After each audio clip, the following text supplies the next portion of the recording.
There was a time when compound bows first started getting really popular that if you bought a compound bow, one thing was for sure. When you opened it, you would find a user manual from that manufacturer in that package, and it would help you, with the basic stuff, learning your bow and the different names of everything, and just, general user manual stuff that you would expect to find. But that's actually sort of a thing of the past. User guides and user manuals are almost never included anymore. Like, I actually tried to find a couple manuals to use with this video while I was filming it, and I opened up several packages of bows and I didn't find any user manuals in there at all, which it actually gets to my point. That is why we made this little book. This is what we call the Hunter's Friend Little Red Booklet, and a few years back when we realized that the user manuals for the manufacturers were soon to be a thing of the past just because they were getting rarer and rarer, and we kind of smelled it coming, we knew we had to kind of step up and make something to stand in, because they're extremely important. I mean, anybody who buys something, especially something that you need to get to know and learn that's expensive, you definitely want some kind of guide in there that you can refer to for things, and that's on anything.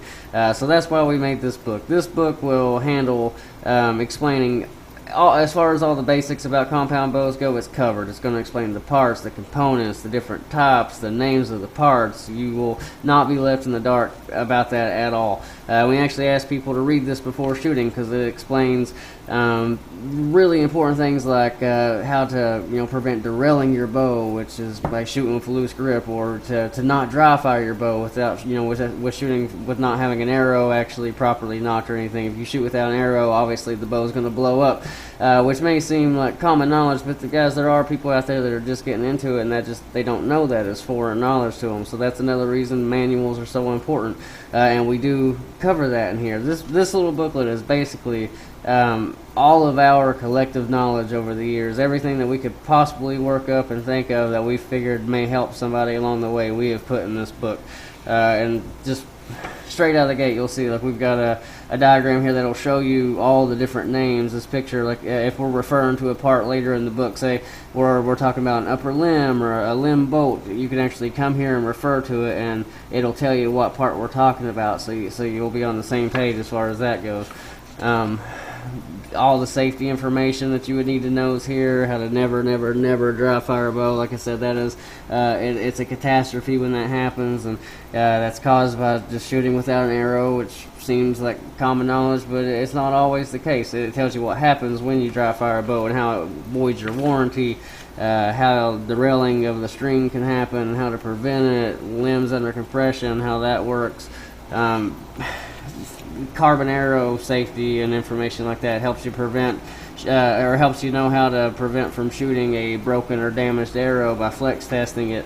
All of the good safety information's here, all the way down to setting up to take your first shots, how to wear a release, what different comfortable techniques you could use to do so, knocking points, the difference between them. We even have pictures that'll help kind of lay things out a little bit for you. Like here it shows that this is a cock fletch down and this is cock fletch out and cock fletch up, and why that's important to different types of setups, different targets you would want to use for different types of bows, and different how if you got a faster, harder hitting bow, how some targets may be better, general shooting form, how to use a loose grip or being the stand up straight and all that good stuff, all the way back to just basically sighting in your bow and tuning your bow. Like we do rough set your bow in at 20 yards, the top pin for 20 yards, but everybody shoots a little different, so there will be some small sight adjustments, and this explains in detail how to handle that. If you're shooting a little to the left, all you gotta do is move your pin or housing a little to the left, just depending on exactly what it's doing. Like I said, guys, anything that we could personally work up or think of that we could even begin to think might come up or help you along the way, we've got it in here.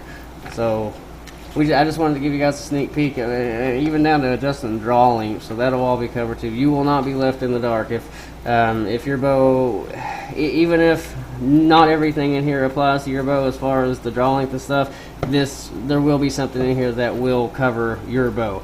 So anyway, this is just wanted to give you guys a sneak peek and let you know that you will not be left in the dark without a user manual or a user guide. We've got you covered on that. And if what you need to know is not covered in this book, just absolutely give us a call. That doesn't bother us a bit. We'll be more than happy to help you out over the phone or in any way we can. So this is the Hunter's Friend Red booklet. You can expect to see it with every single compound bow package we send out. So if you get a bow from us, you will have your hands on one soon enough. But I just wanted to give you a sneak peek of it. Thank you for watching.